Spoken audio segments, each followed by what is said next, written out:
Assalamualaikum warahmatullahi wabarakatuh. Kali ini admin akan merangkum kisah tentang Abu Sulaiman bin Surat radhiyallahu anhu. Beliau adalah salah satu sahabat Nabi yang meriwayatkan hadits.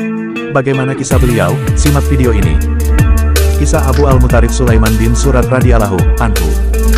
Abu Al-Mutarif Sulaiman bin Surat adalah salah seorang sahabat Nabi Shallallahu alaihi wasallam. Saat terjadi perselisihan antara Ali dan Muawiyah, ia termasuk yang bersama kelompok Ali bin Abu Thalib di Perang Siffin. Ia juga turut menuntut keadilan atas terbunuhnya cucu Nabi Shallallahu alaihi wasallam, Husain bin Ali. Sulaiman wafat pada tahun 65 Hadi Ain Al-Wardah. Nasab dan kabilah beliau. Nama, beserta nasabnya adalah Sulaiman bin Surat bin Al-Jaun bin Abil Jaun, Abul Mutarif Al-Huzai. Ada yang mengatakan nama aslinya adalah Yasar, yang artinya kiri. Kemudian Nabi Shallallahu alaihi wasallam menggantinya menjadi Sulaiman. Sulaiman bin Surat adalah seorang yang sangat dihormati di tengah kaumnya. Ia seorang yang cerdas, ahli ibadah, dan zuhud. Dari Ibnu Katsir dalam Al-Bidayah wa An-Nihayah, 8/280. Peranan beliau. Sejarah mencatat, Sulaiman bin Surat terhubung dengan beberapa peristiwa yang besar dalam sejarah. Peristiwa-peristiwa tersebut bisa jadi menimbulkan sangkaan yang buruk kepada beliau. Namun yang perlu diingat oleh kita, beliau adalah seorang sahabat Rasulullah. Kita harus berhati-hati menjaga lisan kita kepada para sahabat. Cukuplah firman Allah Ta'ala ini sebagai nasihat untuk kita semua. Itu adalah umat yang lalu, baginya apa yang telah diusahakannya dan bagimu apa yang sudah kamu usahakan, dan kamu tidak akan diminta pertanggungan jawab tentang apa yang telah mereka kerjakan. Al-Quran Surah Al-Baqarah, ayat 134. Sulaiman bin Surat adalah seorang pemberani, dan keberaniannya tampak pada saat Perang Siffin bersama Ali bin Abu Thalib. Artinya, Sulaiman bin Surat adalah salah seorang sahabat yang merupakan syiahnya pembela Ali bin Abu Thalib. Tentu ini merupakan poin penting tentang definisi syiah ditinjau dari sudut pandang sejarahnya. Syiah Ali di masa awal adalah permasalahan sikap tatkala terjadi perpecahan. Bersikap menjadi syiah pembela Ali atau syiah pembela Muawiyah. Di masa sahabat Syiah Ali bisa jadi seorang sahabat dan tabi'in. Sedangkan Syiah sekarang adalah masalah ideologi. Syiah sekarang adalah sebuah sekte sesat yang mengkafirkan sejumlah besar sahabat Nabi. Walaupun dikenal dengan keberaniannya, di sisi lain Sulaiman juga termasuk seorang yang mudah ragu.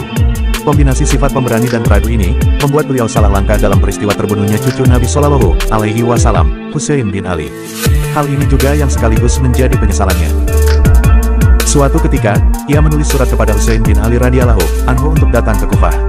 Setibanya Husain di Kufah, Sulaiman ragu dan tidak mengambil sikap. Hingga saat Husain diperangi, ia tak turut serta dalam barisan pasukan yang membela Husain. Akhirnya, ia dan Al-Musayyib bin Naji Al-Fazari dan sekelompok orang yang merupakan syiahnya Ali dan Husain menyesali pilihan mereka. Untuk menebus kesalahan itu, Sulaiman bin Surat keluar bersama 4.000 pasukan. Pasukan ini dikenal dengan Al-Jaisi At-Tawabun, atau pasukan Taubat. Mereka keluar pada tahun 65 Hijriah, 4 tahun setelah peristiwa terbunuhnya Husain bin Ali di Karbala.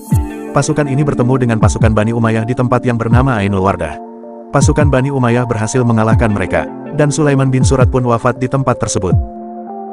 Meriwayatkan hadits. Di antara hadits yang diriwayatkan oleh sahabat Sulaiman bin Surat adalah dari Sulaiman bin Surat, ia mengatakan, yang artinya, aku pernah duduk bersama Nabi Shallallahu alaihi wasallam.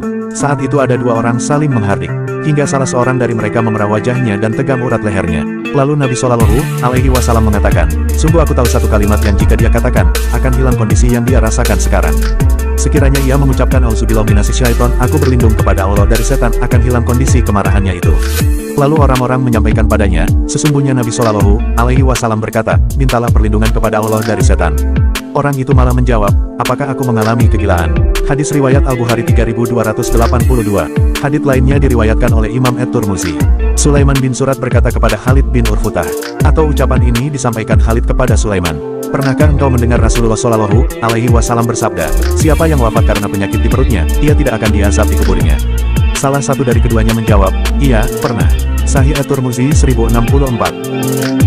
Hadits berikutnya, dari Sulaiman bin Surat, Nabi Shallallahu alaihi wasallam bersabda, bersihkanlah badan dan pakaian kalian.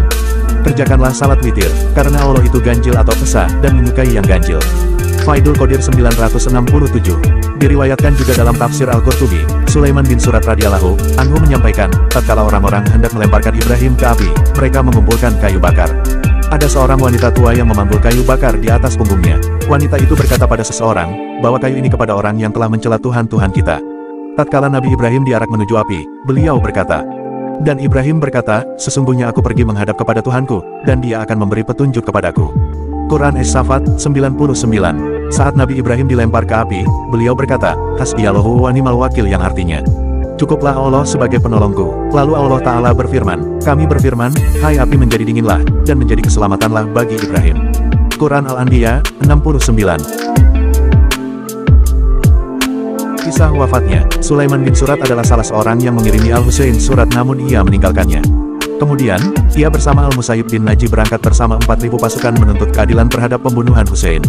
Mereka bertemu dengan Ubaidullah bin Ziyad dan pasukannya di Ainul Wardah. Sulaiman dan orang-orang yang bersamanya terbunuh. Ia terkena panah Yazid bin Al-Husain bin Numair. Kepalanya dan kepala Al-Musayyib dibawa menuju Khalifah Al-Marwan bin Al-Hakam. Peristiwa itu terjadi di bulan Rabiul Akhir tahun 65 Hijriah. Beliau wafat di usia 93 tahun. Semoga Allah meridai sahabat Rasulullah, Sulaiman bin Surat. Walaupun ada catatan sejarah untuk beliau, lisan kita tidak boleh berkata yang buruk tentang beliau. Namun kita tetap mendoakan beliau sebagaimana yang Allah firmankan. Yang artinya, dan orang-orang yang datang sesudah mereka Muhajirin dan Ansor, mereka berdoa, ya Rabb kami, beri ampunlah kami dan saudara-saudara kami yang telah beriman lebih dulu dari kami, dan janganlah Engkau membiarkan kedengkian dalam hati kami terhadap orang-orang yang beriman. Ya Rabb kami, sesungguhnya Engkau Maha Penyantun lagi Maha Penyayang. Quran Al-Hasir ayat 10. Semoga Allah mencurahkan segala rahmatnya kepada Abu Sulaiman bin Surat radhiyallahu anhu. Wallahu alam.